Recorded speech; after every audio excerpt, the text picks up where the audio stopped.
जय हिंद दोस्तों। तो स्वागत है आपके अपने YouTube चैनल स्टडी वे 2.0 में। तो जैसे कि पिछली वीडियो में आप लोग देखे होंगे कि एसके झा का ग्रुप डी का सेट नंबर 1 हुआ था, उसमें सारे क्वेश्चन कराए गए थे, लेकिन समय जो है कि बहुत ज़्यादा हो गया था, यानी कि 35-36 मिनट का वीडियो हो गया था और ज़्यादा नेट की खर्च होने की वजह से हम लोग के पास कम नेट है, छोटे यूट्यूबर हैं, धीरे धीरे शुरुआत करेंगे।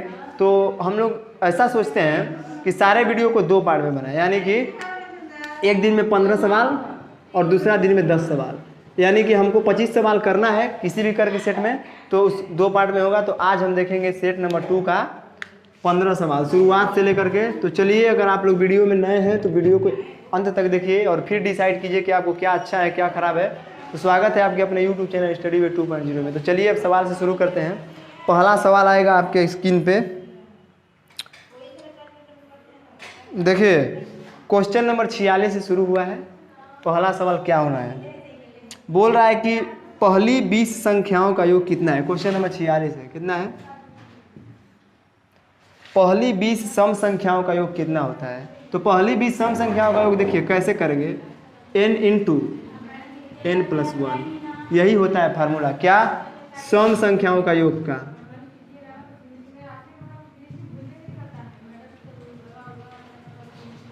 कोई दिक्कत नहीं है, यहाँ से n का वैल्यू 20 हो जाएगा, यानी कि 20 इंटू 20 प्लस 1 बराबर क्या देंगे, 20 गुणे 21 बराबर 420।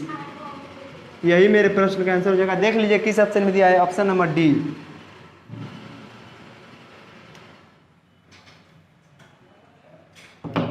तो क्वेश्चन नंबर 47 है, क्या है 47, स्क्रीन पे पढ़िए आप लोग। 1000 के परवर्ती एवं पूर्ववर्ती संख्याओं का योग, 1000 संख्या दिया है और इसके परवर्ती, पर मतलब बाद वाला संख्या, परवर्ती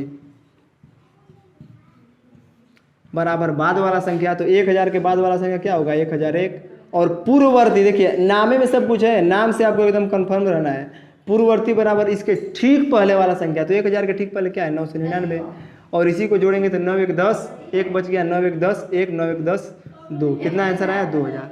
और यही मेरे प्रश्न का आंसर हो गया। देखिए ऑप्शन नंबर कैट, ये था क्वेश्चन नंबर 47। अब चलिए देखते हैं क्वेश्चन नंबर 48।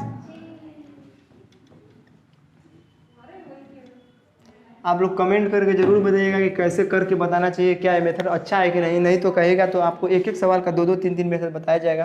क्वेश्चन नंबर 48 क्या है कि किसी वस्तु के पहले मूल्य, किसी वस्तु के मूल्य पहले 10% और फिर 20% बढ़ाया जाता है। देखिए पहले कितना बढ़ाया गया, 10%, और दूसरी बार कितना बढ़ाया गया, 20%। अब इसमें बोल रहा है कि यदि आखिरी बार बढ़ाया गया मूल्य 33 रुपया है, आखिरी बार बढ़ाया गया मूल्य कितना है, 33 रुपया है, तो हमसे पूछ रहा है कि मूल्य क्या था, यानी कि पहले का मूल्य क्या था। अब समझिए 10% अगर बढ़ा है तो 10% को क्या लिख सकते हैं, 10/100, यही तो लिख सकते हैं, कट जाएगा तो 1/10 बचा ना। 20% को क्या लिख सकते हैं, 20/100 कट जाएगा, 1/5 बचा। यानी कि अगर मूल्य बढ़ा है तो पहले 10 रुपया था तो अब 1 रुपया बढ़ जाएगा, यानी कि पहले 10 रुपया था तो अब कितना हो गया, 11 रुपया। और फिर दोबारा 20% बढ़ाने की बात कर रहे हैं तो 5 रुपया था तो अब 1 रुपया और बढ़ जाएगा, तो कितना हो जाएगा, 6 रुपये, यानी फिर 5 से कितना हो गया, 6 रुपये। अब देखिए सिंपल बात क्या करना है, इन्हीं दोनों का गुणा करना है। अगर 10 में 5 का गुणा करेंगे तो 50, और देखिए अगर 11 में 6 का गुणा करेंगे तो 66।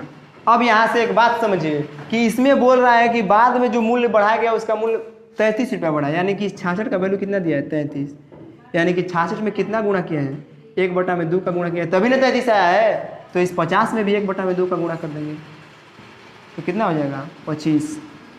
और यही मेरे प्रश्न का क्या हो जाएगा आंसर, पहले का मूल्य 50। देखिए मेरे प्रश्न के अनुसार 50 आया, लेकिन अगर उसमें 1/2 किए तब ना 33 बढ़ा हुआ मूल्य निकला है, तो इसका भी 1/2 करेंगे तो 25 आंसर हो जाएगा।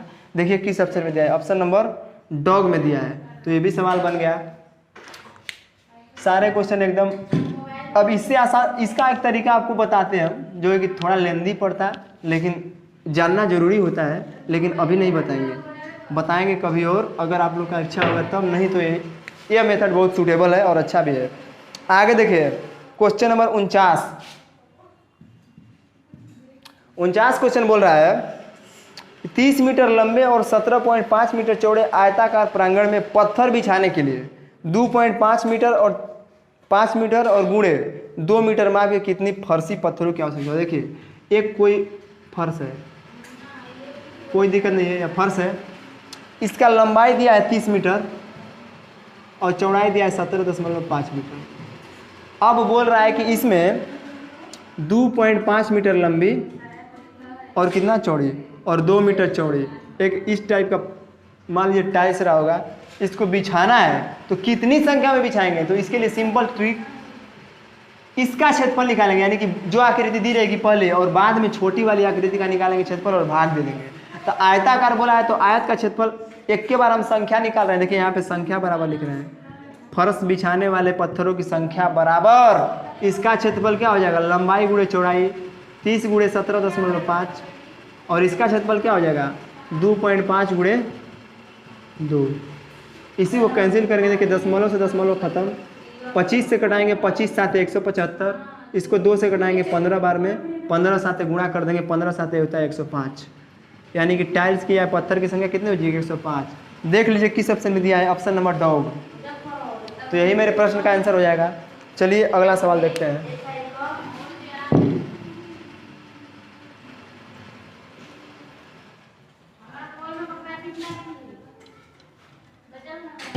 एकदम आपको बेसिक से बताएंगे, कोई दिक्कत नहीं होगा। देखिए अगला सवाल क्या है, अगर वीडियो अच्छा लग रहा है तो वीडियो को एक बार लाइक जरूर कर दें।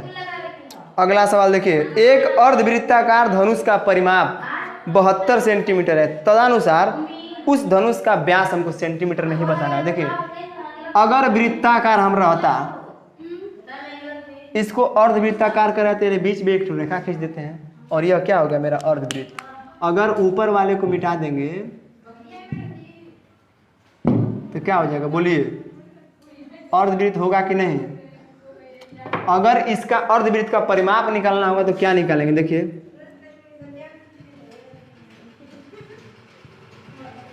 अर्धवृत्त का परिमाप समझिएगा, अगर टोटल वृत्त का परिमाप कितना होता है 2πr,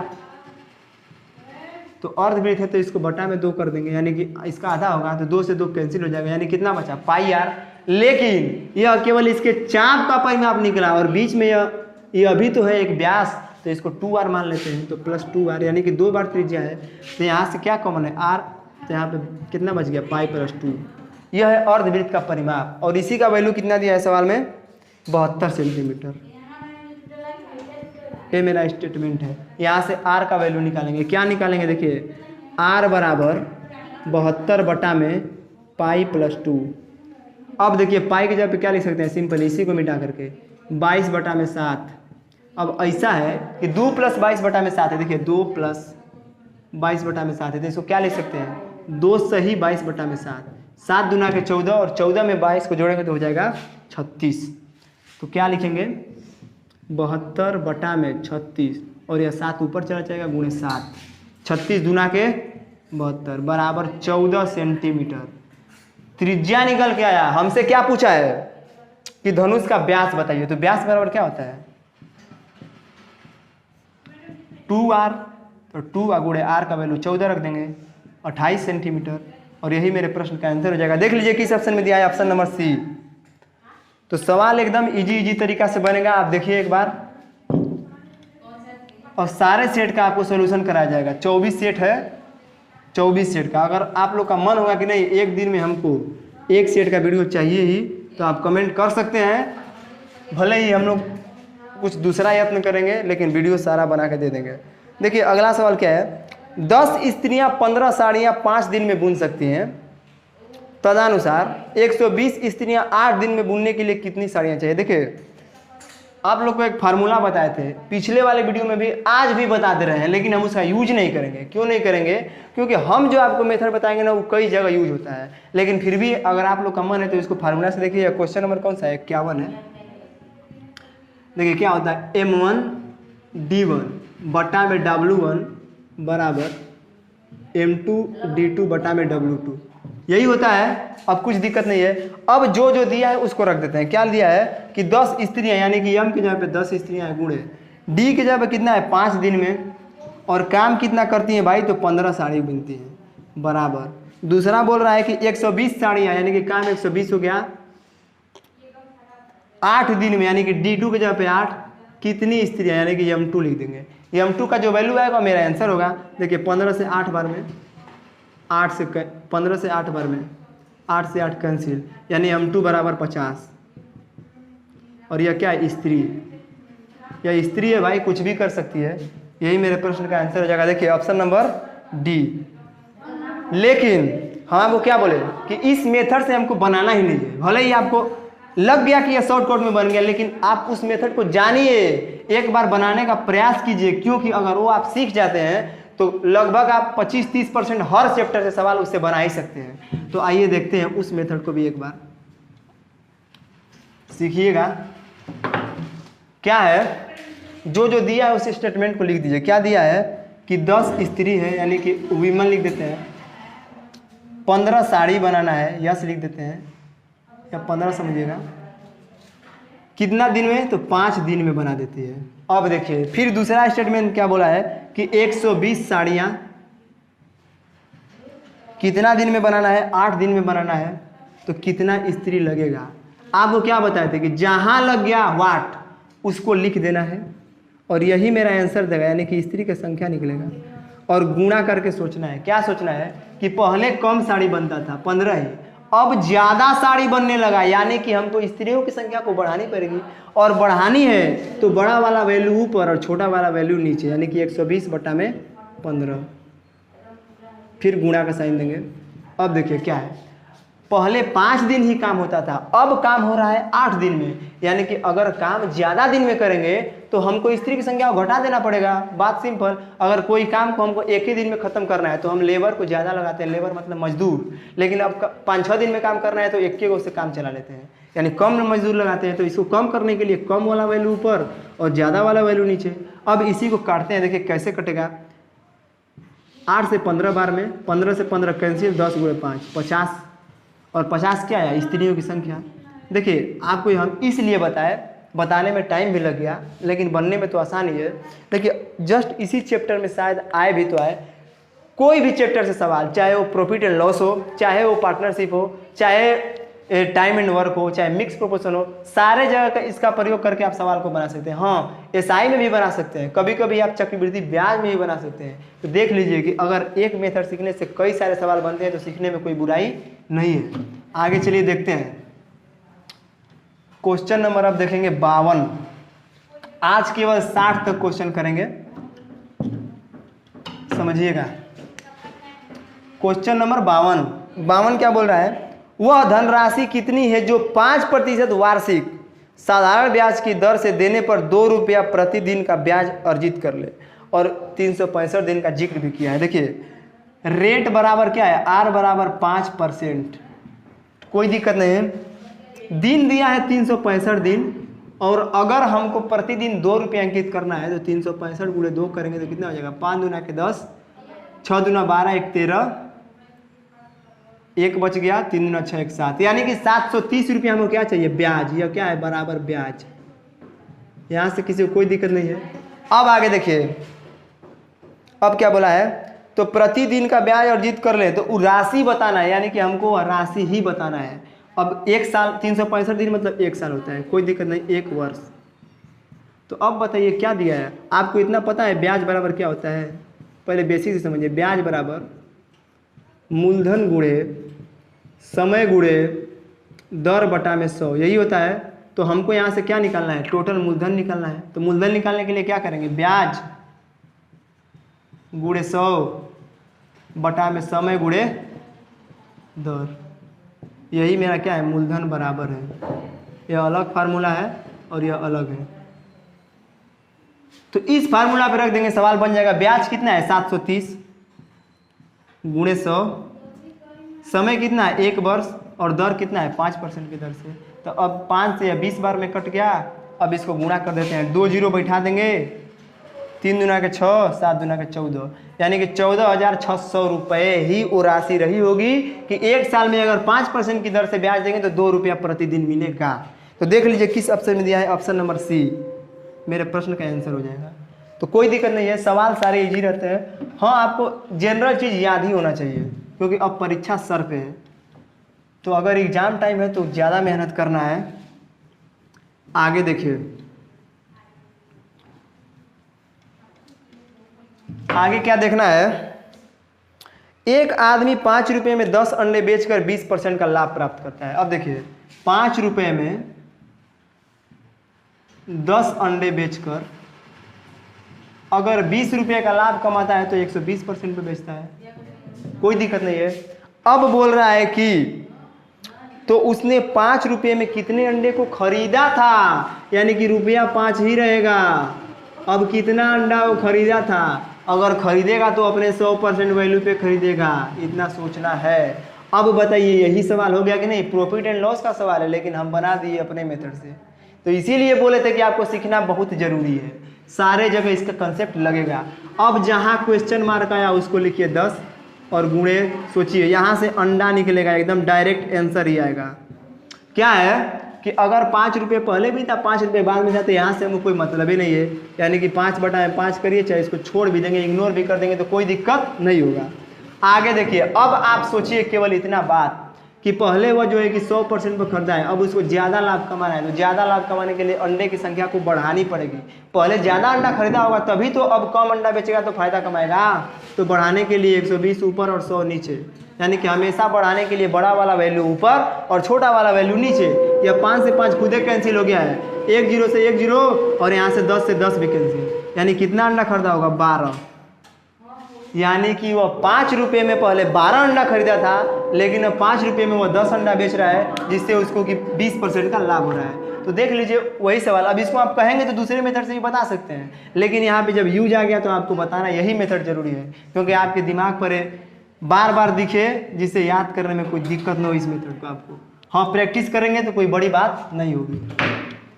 आगे देखिए सवाल क्या है। हाँ, सवाल है कि x + 5, 54 नंबर सवाल है। देखिए ब्लैक बोर्ड पे आपको दिख रहा होगा, लिख देते हैं, पढ़ के नहीं संभव है। x + 5 + 1/x + 1, यही है। इसका वैल्यू दिया है 6, तो हमको ज्ञात करना है x + 1 का होल क्यूब + 1/x + 1 का होल क्यूब, यही ज्ञात करना है। तो आपको एक फार्मूला बताते हैं। फार्मूला क्या है, a + b का होल क्यूब। इसको इम्पोर्टेंट में याद रखिएगा, कोई दिक्कत नहीं। इसको क्या होता है, a cube + b cube + 3ab × a + b। यहाँ से किसी को कोई दिक्कत नहीं होना चाहिए, तो यह फार्मूला को आप लोग याद रखिएगा। अब देखिए इसको क्या करें कि x + 1 के रूप में आ जाए, क्योंकि हमको निकालना है x + 1 यहाँ भी है, x + 1 यहाँ भी है। तो यहाँ पे देखिए x + 5 दिख रहा है ना, तो इसमें अगर 4 को घटा देंगे तो कोई दिक्कत होगा, बोलिए। x + 5 - 4 + 1/x + 1 बराबर कितना हो गया, 6। इधर भी 4 को घटा देते हैं, अब हो गया सिंपल। इधर भी 4 को घटाए तो इधर भी 4 को घटा देते हैं। अब देखिए यहाँ से क्या वैल्यू निकल के आया, x + 1 + 1/x + 1 बराबर 2, कोई दिक्कत नहीं है। अब इसका करते हैं क्या हम, होल क्यूब। ठीक है, अब होल क्यूब करिए। करने से क्या होगा, एक क्यूब, यानी कि देखिए यहाँ से क्या लिखेंगे, x + 1 का whole cube plus b cube करेंगे तो 1/x + 1 का whole cube plus 3 × x + 1 × 1/x + 1। तो यहाँ से यह कैंसिल हो जाएगा, आप लोग समझ रहे होंगे, इंटू x + 1 + 1/x + 1, यानी a + b यही होगा, और बराबर क्या हो जाएगा, देख लीजिए यहाँ से क्या आया है, 2 का क्यूब करेंगे 8। ठीक है, अब देखिए यहाँ से यह कैंसिल हो गया है, और इसका वैल्यू x + 1 + 1/x + 1 का वैल्यू देखिए क्या निकाले हैं, ऊपर देखिए किधर है, या इसका वैल्यू 2 है कि नहीं। यहाँ पे देखिए अगर q को हटा देते हैं, क्योंकि हम डायरेक्ट कर दिए थे आप लोग को, अगर q को हटा देते हैं इसका वैल्यू 2 ही ना था, अब q लगा दीजिए, यानी आप लोग समझिए कि इसका वैल्यू कितना है, 2 है। ये थोड़ा सवाल समझने वाला ये, क्योंकि इस पर ट्रिक नहीं लग सकता है। हाँ, ये सबसे आसान तरीका आपको बता रहे हैं। इसका वैल्यू कितना है, 2 है। अब समझिए कट गया, तो 2 में अगर 3 का गुणा करेंगे तो 6, तो यहाँ पे लिख देते हैं, कहाँ लिखें, दिख रहा है यहाँ पे नीचे दिख रहा है, देखिए x + 1 का होल क्यूब + 1/, x प्लस 1 का होल क्यूब बराबर, इधर 8 है, इधर में 2 में 3 का गुणा करेंगे तो 6, 6 प्लस में तो इधर जाएगा तो माइनस में, यानी कि 8 माइनस 6 बराबर कितना आ गया 2। और यही मेरे प्रश्न का आंसर हो जाएगा। देख लीजिए किस ऑप्शन में दिया है, ऑप्शन नंबर एप्पल। तो देखिए इस सवाल को आप सोचेंगे कि लंबा हो गया, लेकिन ये सबसे शॉर्टकट है। सवाल कहाँ बनाए यार, हाँ केवल बताने के लिए आपको स्टेप बाय स्टेप किए हैं, लेकिन एक फार्मूला याद कीजिए, हाँ उसके बाद अपने कॉन्सेप्ट से इसको बनाना है सोच के। चलिए अगला सवाल देखते हैं।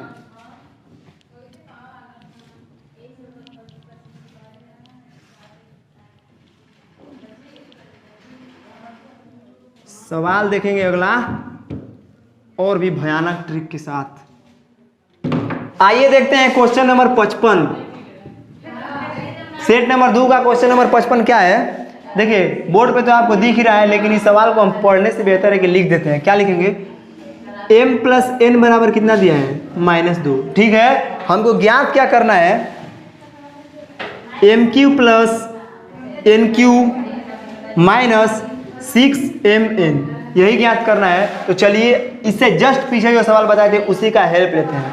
उसमें आपको क्या बताए थे, a प्लस बी का होल क्यूब, यहाँ भी करेंगे a प्लस बी का होल क्यूब, यानी कि एक बार स्टेप में बढ़ा देते हैं। देखिए m प्लस n बराबर यही ना -2 दिया है, कर देंगे इसका होल क्यूब, इधर करेंगे तो इधर भी तो करना पड़ेगा ना। अब इधर होल क्यूब करते हैं, क्या करेंगे, इसका सूत्र होता है a³ plus b³ plus 3ab into a plus b, यही होता है। और इसका करेंगे तो बराबर -8, कोई दिक्कत नहीं है। अब देखिए m³ plus n³ plus 3mn और इंटू, अब यहाँ पे ऊपर देखिए m प्लस n का वैल्यू कितना दिया है -2, यानी इसके जगह पे रख देंगे -2 बराबर हो जाएगा -8। अब हो गया कि नहीं आंसर, मतलब इसमें कुछ करना था, m³ प्लस n³, ये देखिए माइनस है या प्लस है तो क्या हो जाएगा माइनस, यानी कि -6mn और इसका वैल्यू हो जाएगा -8। और ज्ञात क्या करना है देख लीजिए, आ गया कि नहीं भाई, यानी इस प्रश्न का आंसर -8। ऑप्शन नंबर देखिए कौन सा है, ऑप्शन नंबर कैट। तो चलिए अब अगला सवाल देखते हैं। बहुत ही सिंपल क्वेश्चन आते हैं परीक्षा में, लेकिन हम अगर ध्यान से देखेंगे तो सारे क्वेश्चन को बना सकते हैं। अगर उसको हम ज़्यादा सीरियस ले लेंगे तो क्वेश्चन बनाने में प्रॉब्लम हो जाएगी, तो ज़्यादा सीरियस तो लेना नहीं है। तो चलिए देखते हैं क्या है अगला सवाल, क्वेश्चन नंबर 56 सवाल देखिए क्या है। ABCD एक चक्रीय चतुर्भुज है। देखिए एक वृत्त बनाइए, दिस इज सर्किल। अब इस वृत्त के अंदर अगर कोई हमको चतुर्भुज ऐसा लेंगे जिसकी चारों कोण इस वृत्त के परिधि को स्पर्श करेगा तो इस चतुर्भुज को कहेंगे चक्रीय चतुर्भुज। यानी कि इस सर्किल के अंदर एक ऐसा चतुर्भुज है जो कि चक्रीय चतुर्भुज है। अगर इसको A मानिए, इसको B मानिए, इसको C मानिए, इसको D। क्वेश्चन बगल में दिख रहा है, पढ़ते रहिए साथ साथ। आगे देखिए क्या बोल रहा है, विकर्ण AC और BD, यानी विकर्ण किधर है AC, यहाँ पे लिखो भाई AC, यहाँ पे लिखो, इसको B लगाओ। नंबरिंग अपने हिसाब से कर रहे हैं, कोई दिक्कत नहीं है। यानी विकर्ण AC और BD किस बिंदु पे कट कर रहे हैं एक दूसरे को, P पर कर रहे हैं, यानी इस बिंदु का नाम क्या है P है, समझिएगा। अब क्या बोल रहा है कि यदि APB बराबर 110 डिग्री, देखिए APB का वैल्यू कितना है 110 है। अगर इसका वैल्यू 110 है तो यह एक सीधी रेखा है, और सीधी रेखा पर हमेशा 180 डिग्री का कोण बनता है, यानी कि इस कोण का वैल्यू कितना हो जाएगा 70 डिग्री। एक केवल प्रेजेंट ऑफ माइंड से बना रहे हैं, ज़्यादा लिखेंगे नहीं, केवल फिगर से ही आपको समझ में आ जाएगा। अगला देखिए बोल रहा है कोण CBD बराबर 30 डिग्री। कहाँ है CBD बराबर कितना है 30 डिग्री। ठीक है, तो अब ध्यान दीजिए, अगर यह 30 डिग्री है तो यह भी कोण कितने डिग्री का होगा 30 डिग्री का होगा। और यह एक त्रिभुज बन रहा है, तो त्रिभुज के तीनों कोणों का योग 180 डिग्री के बराबर होता है। अगर यह 30 डिग्री और 70 डिग्री तो दोनों मिलकर कितना हो गया 100 डिग्री। अगर दोनों मिल करके 100 डिग्री तो तीसरा कोण कितना हो जाएगा 80 डिग्री का। तो देख लीजिए 80 डिग्री किस ऑप्शन में दिया है, तो 80 डिग्री ऑप्शन नंबर 1 यानी कि F1, और यही मेरे प्रश्न का आंसर हो जाएगा 80 डिग्री। तो केवल फिगर से बना दिए, केवल आप सुने होंगे इसको बढ़िया से तो सवाल को समझ गए होंगे। चलिए अगला क्वेश्चन देखते हैं, क्वेश्चन नंबर 57 क्वेश्चन नंबर 57, त्रिभुज एबीसी में साइन ए बराबर साइन कोस बी। देखिए एक त्रिभुज है कोई, उसमें साइन ए बराबर दिया है कॉस बी के। देखिए आगे पूछ रहा है तो कॉस सी का मान बताइए। अगर हमको करना होता तो हमको केवल देखने से ही पता चल रहा है कि साइन ए बराबर ही 45 डिग्री रहा होगा और कॉस बी बराबर ही 45 डिग्री, लेकिन आपको डिटेल दिखाते हैं। डिटेल क्या है इसका?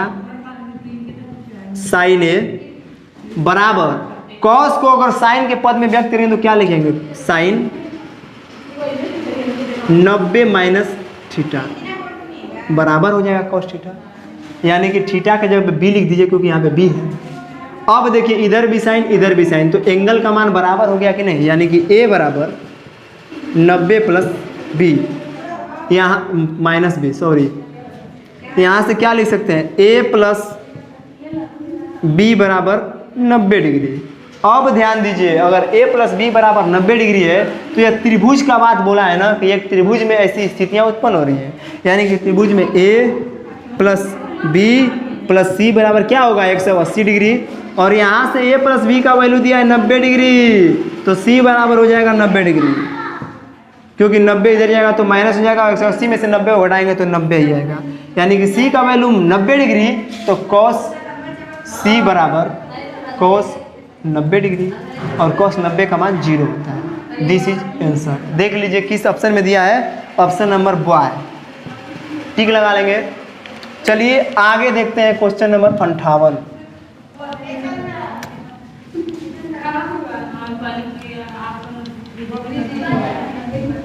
क्वेश्चन नंबर 58 क्या होगा?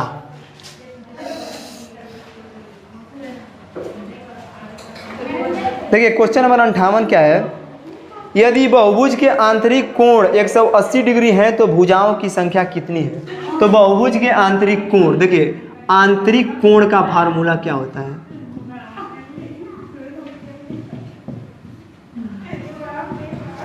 n-2 गुणे 180 बट्टा में n, यही होता है। किसका फार्मूला होता है? आंतरिक कोण का फार्मूला होता है। कितना दिया हुआ है बताइए? आंतरिक कोण का मान कितना दिया हुआ है? 150 डिग्री। 150 बराबर n-2 गुणे 180 बटा में भी n लिख देंगे। देखिए 0 से 0 कैंसिल, 3 5 15, 3 6 18, यहाँ से n का 5 में गुणा कर देंगे तो 5n बराबर इसका सभी में गुणा करेंगे 6n माइनस 12, 12 को इधर लाएंगे प्लस 12 बराबर 6n माइनस 5n, यानी n का वैल्यू 12, यानी n बराबर क्या है? भुजाओं की संख्या। तो हमसे क्या बोला है सवाल में कि भुजाओं की संख्या कितनी है? 12। देख लीजिए किस ऑप्शन में दिया है, ऑप्शन नंबर बी में। तो देखिए केवल इतना याद करना है कि किसी भी बहुभुज के आंतरिक कोण का मान कितना होता है? फार्मूला यही है, n-2 गुणे 180 बटा में n। इसको याद रखेंगे, सवाल बन जाएगा। नहीं तो इसका एक कंसेप्ट भी होता है, अगर आप कहेंगे तो कंसेप्ट भी बताएंगे, लेकिन हम जैसा कि बोले हैं कि कंसेप्ट नहीं चलेगा यहाँ पे, केवल और केवल वही सवाल चलेगा जिसको देख के उड़ा देना है। अब देखिए अगला आएगा, अगला क्या है? Question number 59। 100 से कम कितनी धनात्मक संख्या का वर्गमूल जिन संख्या के बीच में होगा वह कितनी है? देखिए 100 से कम कह रहा है, तो 100 से कम कह रहा है तो हम रूट 100 ले लेते हैं, ठीक है। इसका यही कंसेप्ट है। अगर 100 से कम बोला है तो अंडर रूट में 100 ले लीजिए। वर्गमूल का बात बोला है तो इसका अगर वर्गमूल निकालेंगे तो क्या हो जाएगा? प्लस माइनस 10, यही तो होता है। तो अब देख लीजिए कि ऑप्शन किस में है, यानी कि -10 एंड +10 के बीच, यही मेरे प्रश्न का आंसर हो जाएगा। देखिए ऑप्शन नंबर किस में है? ऑप्शन नंबर सी में है, कैट में। इसको लगा देंगे, बहुत ही सिंपल था, केवल देख के बनाना है, इसको सीखना है। चलिए अगला देखते हैं, क्वेश्चन नंबर 60। 60 सवाल नंबर क्या है? x + y + z बराबर 15, ठीक है।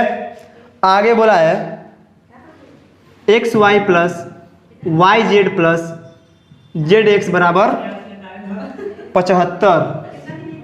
तो हमको ज्ञात क्या करना है? देखिए x plus 4y plus Z बटा में 3z का वैल्यू वाट। एक बात बताएं आपको, इस सवाल को करने के लिए सबसे सिंपल तरीका देखिए क्या है। अगर इसका डिटेल बनाएंगे तो इतना लंबा जाएगा कि शायद यह ब्लैक बोर्ड भी कम पड़ जाए, लेकिन हमको यहाँ पे प्रेजेंट ऑफ माइंड, अगर देखिए x plus Y plus Z बराबर 15 दिया है तो x की जगह पर भी 5 मानिए, y की जगह पर भी 5 मानिए और z की जगह पर भी क्या मानिए 5, यानी इन तीनों को योग करेंगे अगर तो 15 आ जाएगा कि नहीं आ जाएगा।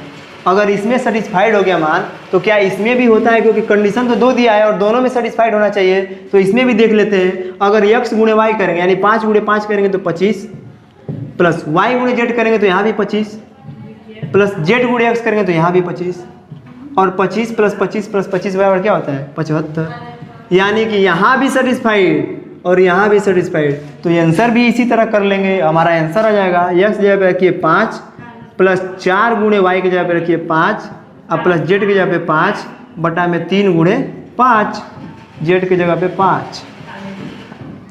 5 प्लस 20 प्लस 5 बटा में 3 गुणे 5, 15 भी लिख सकते हैं लेकिन लिख दिए हैं, कोई दिक्कत नहीं है। अब देखिए बराबर क्या लिखेंगे 20 5 25 5 30, 30 बटा में 15, यहाँ से क्या जाएगा 2, और यही मेरे प्रश्न क्या हो जाएगा आंसर। आप इसको देख सकते हैं कि किस ऑप्शन में दिया है। तो अगर आप इसको बनाते तो देख लीजिए कितना लंबा समय लगता है, लेकिन क्या करना है कि इसमें केवल देखना है और इसका हो जाएगा ऑप्शन नंबर कैट। तो ये रहे आज के 60 क्वेश्चन, मतलब कि 15 क्वेश्चन हमने हल कर लिए। चलिए मिलेंगे अगले वीडियो में, अगला पार्ट होगा जिससे कि अगला 10 क्वेश्चन को बताया जाएगा। तो अगर आपको वीडियो पसंद आया तो चैनल को सब्सक्राइब और वीडियो को लाइक करें। तो मिलते हैं नेक्स्ट वीडियो में। जय हिंद।